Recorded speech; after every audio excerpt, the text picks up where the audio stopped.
सुप्रभात विद्यार्थियों। कल हमने कादम्बरी में शूद्रक वर्णन पढ़ना प्रारंभ किया था। आज वही शूद्रक वर्णन हम आगे पढ़ने जा रहे हैं। कर्ता महाआश्चर्याणाम् आहर्ता ऋतूनाम् आदर्शः सर्वशास्त्राणाम् उत्पत्तिः कलानां कुलभवनं गुणानां आगमः काव्यामृतरसानाम् उदयशैलो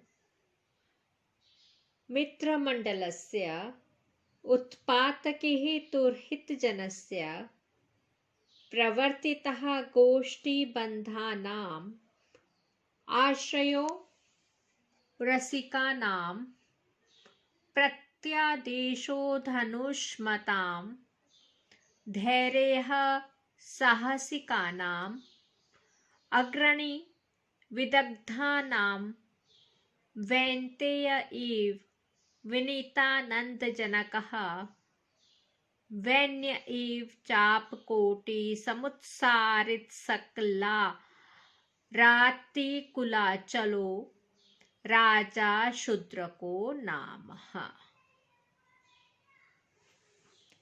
देखिए, राजा कौन है? शूद्रक नामक राजा है।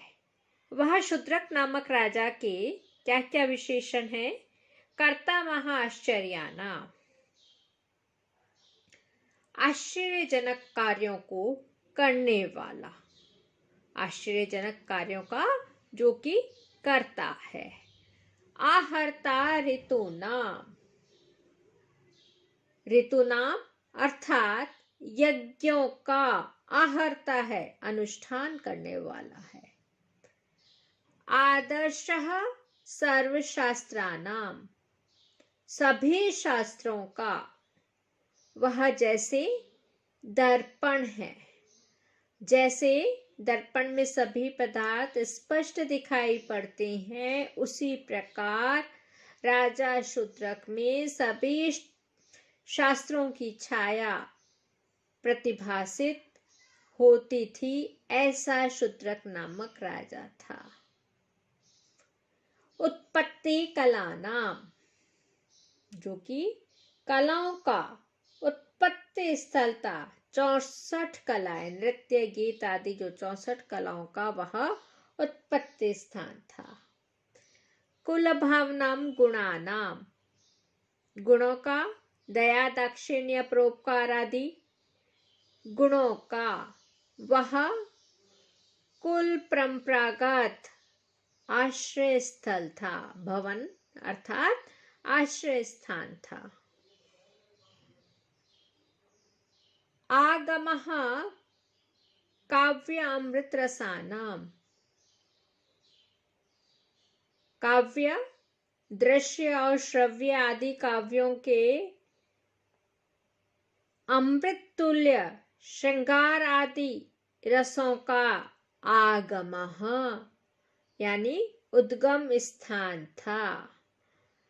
दृश्य श्रव्य आदि जो भी काव्य हैं, काव्य अमृत, ऐसे अमृत तुल्य कौन है? रसानाम, श्रृंगार आदि रसों का जो कि आगमः उत्पत्ति स्थान है।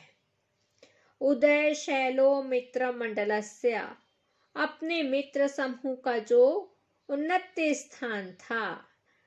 जैसे बिंब का उदय स्थान उदयाचल होता है, वैसे ही वह अपने मित्र समूह का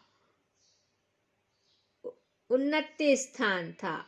यहाँ मित्र के दो अर्थ हैं, एक है सखा और दूसरा है सूर्य। उदय के भी दो अर्थ हैं। उदय का अर्थ एक है उन्नति और दूसरा उद्गम का अर्थ है उद्गम या निकलना। उत्पात केतुः अहित जनस्य, जो कि उत्पात केतु के समान है, विनाशक सूचक धूम केतु के समान। किसका? अहित जनस्य, शत्रुजनों के लिए जो विनाश का सूचक धूम केतु था। जैसे धूम केतु के उदय होने पर विनाश की संभावना रहती है, उसी प्रकार वह राजा अपने शत्रुजनों के लिए विनाशकारी था। प्रवर्तिता गोष्ठी बंधानाम आशयो, वह गोष्ठी बंधानाम साहित्यिक गोष्ठियों का प्रवर्तिता आयोजक था।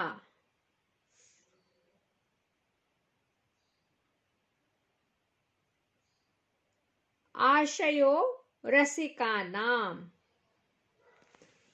आशयो रसिका नाम अर्थात जो आश्रय स्थल था, सहारा था रसिक लोगों का, काव्य रस के मर्मज्ञ जनों का, काव्य रस मर्मज्ञ जनों का जो कि सहारा था। प्रत्यादेशो धनुष मताम, प्रत्याख्यान करने वाला था। धनुष्मताम अर्थात धनुधारियों में सर्वश्रेष्ठ का वह प्रत्याख्यान, प्रत्यादेश करने वाला था। धौर्यः साहसी का नाम, जो कि साहसी जनों के बीच में धौर्यः यानी प्रमुख था, अग्रणी था।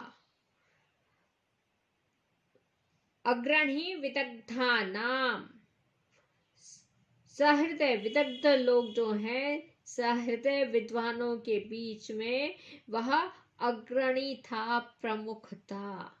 वैन्तेय विनीतानंद जनः, वह विनम्र जनों के आनंद का जनक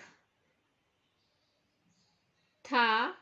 गरुड़ पक्ष में अर्थ है विनीता नामक अपनी माता के हर्ष का जो कारण था। और वैसे ही जैसे कि अपनी माता विनीता के लिए वह हर्ष का कारक, गरुड़ के समान ही वह विनम्र लोगों के लिए आनंद का जनक था। यहाँ पर विनत शब्द में श्लेष है। वैनया इव चाप कोटि समुत्सारित सकलाराति कुलाचलः, वैनया राजा के पुत्र पृथु के समान चापकोटी अर्थात धनुष के अभाव में जिसने कुल पर्वतों के समान सभी शत्रुओं का समत्सारित अर्थात विनाश कर दिया था। पृथु के पक्ष में अर्थ है जिसने अपने धनुष के अग्रभाग से सकल शत्रु रूपी महेंद्र आदि कुल पर्वतों को उखाड़ कर पृथ्वी समतल कर देने वाले राजा पृथु के समान शूद्रक राजा भी अपने धनुष के अग्रभाग से कुल पर्वतों जैसे सभी शत्रुओं का विनाश करने वाला था। राजा शूद्रको नाम, ऐसा शूद्रक नाम का राजा था।